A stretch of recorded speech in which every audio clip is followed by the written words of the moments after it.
പൊന്നാങ്കണ്ണി ചീരയെക്കുറിച്ച് എല്ലാവർക്കും അറിയാലേ. നമ്മുടെ കണ്ണിന് പൊന്നിന്റെ തിളക്കം നൽകുന്ന ചീര എന്നാണ് ഇതിന്റെ അർത്ഥം.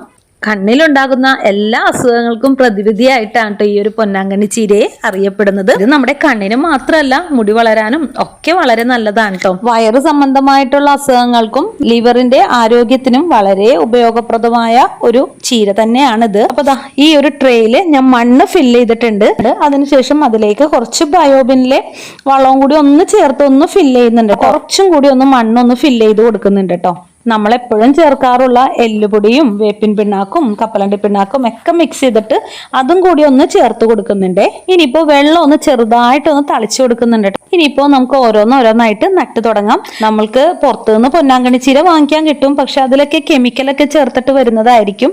പക്ഷെ ഇതെന്ന് വെച്ച് കഴിഞ്ഞാൽ നമ്മളുടെ വീട്ടിൽ തന്നെ നമ്മളുടെ ബയോബിനിലെ വളവും ഒക്കെ ചേർത്ത് ഉണ്ടാക്കുന്നത് കൊണ്ട് നമുക്ക് ധൈര്യമായിട്ട് തന്നെ കുട്ടികൾക്ക് കൊടുക്കാനും നമുക്ക് കഴിക്കാനും ഒക്കെ സാധിക്കും കേട്ടോ.